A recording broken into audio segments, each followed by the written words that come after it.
Good morning, সুপ্রভাত বন্ধুরা। সবার কি খবর? সবাই কেমন আছো?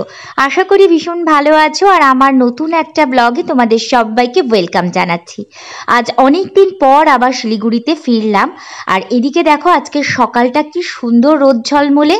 তো যেহেতু অনেক দিন পর ঘরে ফিরলাম, ঘরটা কিন্তু প্রচণ্ড অগোছালো হয়ে আছে, কারণ বর একা একা ঘরে ছিল, অতটা তো আর ছেলেরা গুছিয়ে রাখতে পারে না। ও যেমন পেরেছে রেখেছে, বাকিটা আমি সব ঠিকঠাক করব আস্তে আস্তে। তো এদিকে আমার দেখো স্নান হয়ে গেছে, আমি একদম স্নান করে রেডি আর ঢুকে পড়েছি ঠাকুর ঘরে। সকালবেলা আমি বাড়িতে থাকলে পুজো দিয়েই দিনটা শুরু করার চেষ্টা করি। যদি খুব তাড়াহুড়ো না থাকে, বেশিরভাগই সকালে স্নান পুজোটা কিন্তু আমার সারা হয়ে যায়। তো পুজো সেরেই সোজা চটজলদি ঢুকে পড়বো রান্নাঘরে, বানিয়ে নেব দুজনের জন্য 2 কাপ চা। অনেকদিন পর আবার একসঙ্গে দুজন বসে একটু চা খাবো। আর চা খেয়ে মাম্মামকে ঘুম থেকে তুলবো। আর এদিকে আমি চাটা খেয়ে কিন্তু বসিয়ে দিয়েছি একটু আলু সেদ্ধ ভাত, কারণ মাম্মাম স্কুলে যাবে। আমি ওকে স্কুলে যাওয়ার সময় সব সময় চেষ্টা করি একটুখানি ভাত খাইয়ে পাঠানোর। বাচ্চা মানুষ তো মাঝে মধ্যে কিন্তু আবার খেতেও চায় না। তো যেদিন চায় না সেদিন খুব বেশি জোর করি না, কিন্তু বেশিরভাগটাই একটু সেদ্ধ ভাত খাইয়ে পাঠাই, যাতে পেটটা ভরা থাকে। আর এদিকে আজকে আমাদের জন্য কিন্তু একটু ভাতই করে নিয়েছি। অনেক দিন পর সকালবেলা সেদ্ধ ভাত খাবো।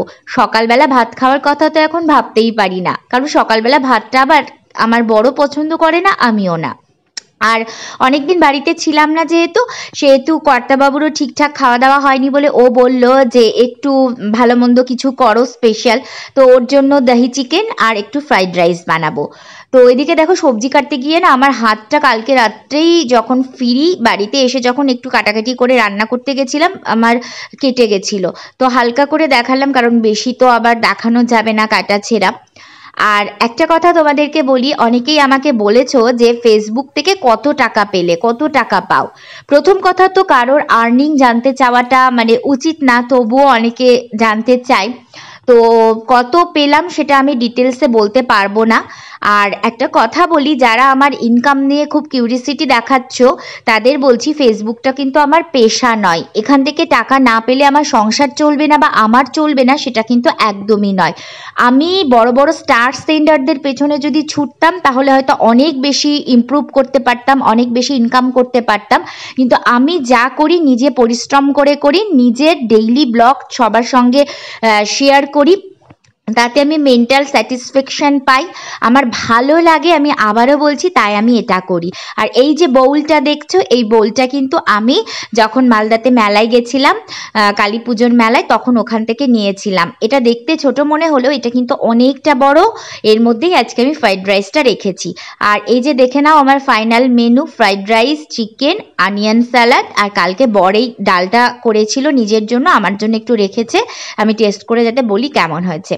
মামাম স্কুল থেকে ফিরে গেছে, ওকে ফ্রেশ করিয়ে খেতে বসিয়ে দিয়েছি। আর এদিকে দেখো লাইন চলে গেছে। তো ও খাওয়া দাওয়া করে নিয়েছে, আমরাও খাওয়া দাওয়া করে নিয়েছি। ও খাওয়া দাওয়া করে উঠে একটু জামা টামাগুলো আর একটু চেঞ্জ করে নিয়ে পাপার সঙ্গে বসে স্কুলের যে কাজগুলো দিয়েছে সেগুলো করছিল। আর সকাল থেকে করতে করতে আমিও প্রচণ্ড টায়ার্ড হয়ে গেছি, এবার আমি একটু রেস্ট নিব। এইটাই ছিল আমার আজকে সারাদিন।